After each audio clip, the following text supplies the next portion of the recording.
This is Jackie, and I'm here with Tatiana DeMaria. We're here at the Virginia Beach stop of Vans Warped Tour. How are you doing so far today? Great, thanks, great. It is not 95 degrees, so that's always a good day. Oh, it's a beautiful day out, and it's beautiful. It's muggy, but it's gorgeous. It does not feel like summer.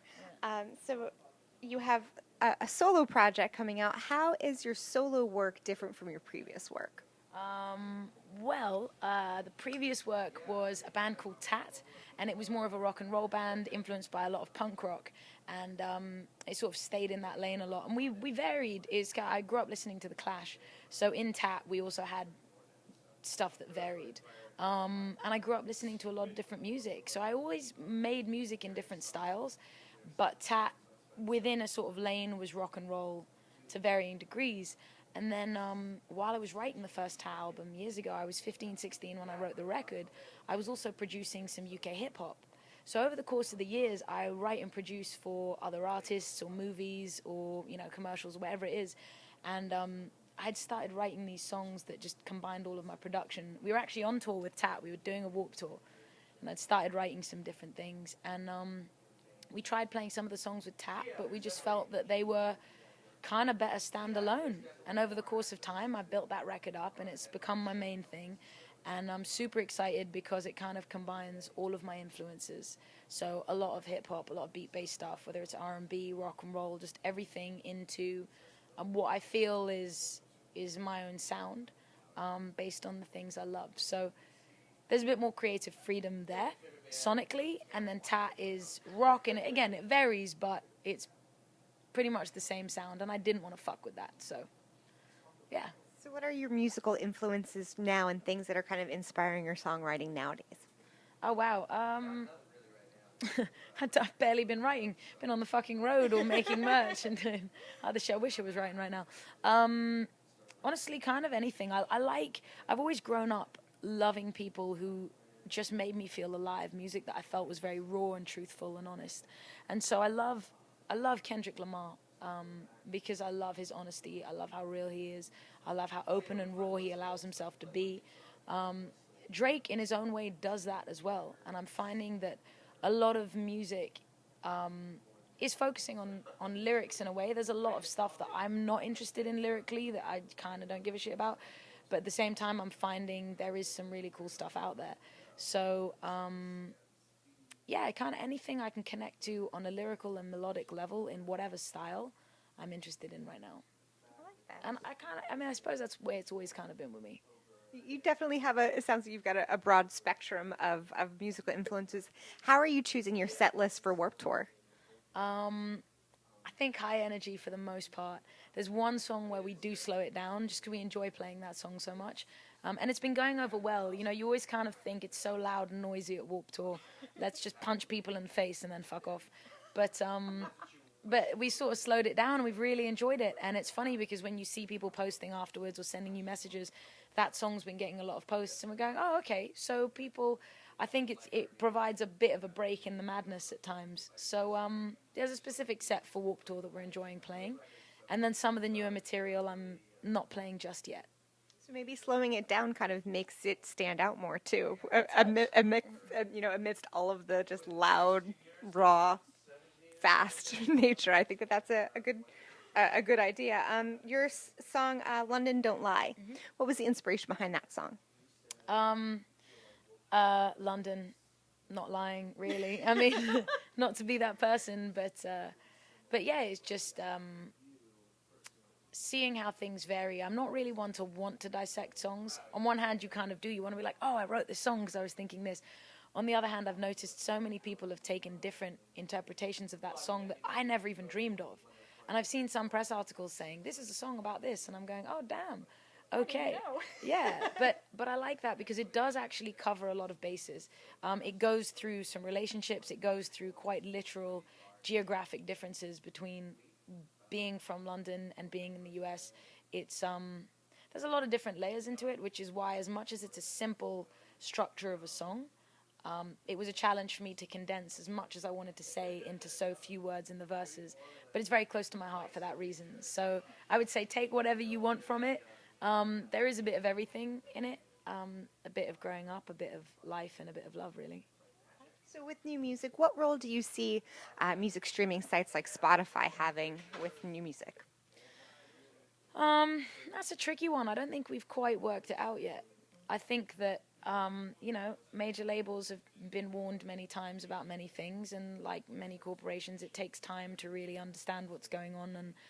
And I think right now there are apps and companies, and I feel like in some respects we've got a dynamic where the music industry is putting itself in a position to kind of be at the mercy of Spotify. They're doing deals, and I'm not the one on the front line of those deals, so I don't really want to knock it on that level. I think it's amazing because anyone out there can make music and put it online, and I think that's fucking wicked. And it kind of takes away a lot of the gatekeepers, and it gives everybody a chance. That I fucking love. Because you want to pick what you want to pick. You don't want the same 5 songs jammed down your throat necessarily. So that's a really beautiful thing. The other thing is it does saturate the market a lot, and it means that there's so much music out there. I find it a bit hard to navigate sometimes and have the attention span to really find what I want. Unless I have 3 hours to sort of sit down and really sift, it can be a bit difficult. I get a bit lost and a bit overwhelmed. So there are pros and cons to it. Do I think artists get paid enough from that? No. I mean, not never. I think that growing up as a kid, I hated buying an album that had 3 good songs on it and the rest sucked. And fuck every motherfucker out there who did that. Like, yeah, we'll just do this and here's some filler. And no, fuck the filler. So no, I think, yeah, people have been cheated for a long time in that respect. And I think, let them be able to choose what they want. So, like I said, there are pros and cons. There are 2 sides to it. So I don't believe in putting 3 good songs on an album and charging that much for a record. Some people might have loved their albums and genuinely believed there were no fillers, and there probably weren't, But we also know that there was that done deliberately. Anyway, I've made it really long-winded. To kind of bring it full circle, I would say that I've totally lost my thread. What was I talking about? Well, we'll segue from the role that Spotify has to. Would you rather? Have a long day, mate. I got bitten by a poisonous spider. Look at this knee. Look at this. Oh shit! Yeah, mate. It's made my brain go mad. What kind of crazy spiders do they have in Virginia? I'm staying. It's a black widow. I've just been saved by the medic. Thankfully not. Yeah. Anyway. So with streaming being sort of still this live creature that's, no pun intended, growing, would you rather have Spotify success or radio airplay? That's interesting because I wonder how it's difficult to quantify. Radio is a very, very powerful format, and I think a lot of people underrate how powerful radio can be. You're driving home in your car, you hear a song, you instantly like it. It's still, we've had some songs played on radio and we go back, a few weeks later and we have 1,000 people waiting. But again, you can't take away from the fact that Spotify is people and humans sharing it and playlists and people choosing. So I wonder, I think my brain goes to statistically and it kind of wonders what would be more powerful in terms of reaching people. Because as a musician, that's what you want, really. You would just like to put your music in the hands of as many people as possible. And if they dig it, great. And if they don't, that's cool. There's all sorts of other shit out there for them. So I'm not really sure. I'm not sure I'd be able to choose that right now. You don't have to. I won't force you. Yeah, early days, but maybe we'll see in 6 months' time. Maybe I'll be like, fuck, I wish I had this instead of that. But. And again, with the music industry being so evolving, what does success look or feel like for you in the music industry in 2018? I think it's got to come from a personal place, really, to start with. And I think just writing the best album I can write and being as raw and honest as I can, that is my first level of success. If I listen to a record and I'm proud of that, I'm stoked. And then from that point onwards, marketing is a game a lot of people can play. And I think getting your stuff out there, taking my record to as far as it can go and getting it to as many people as it can reach is what I aim for. And that would be the highest form of success for me. Just writing something I really believe in and getting it out there to people and having it touch them.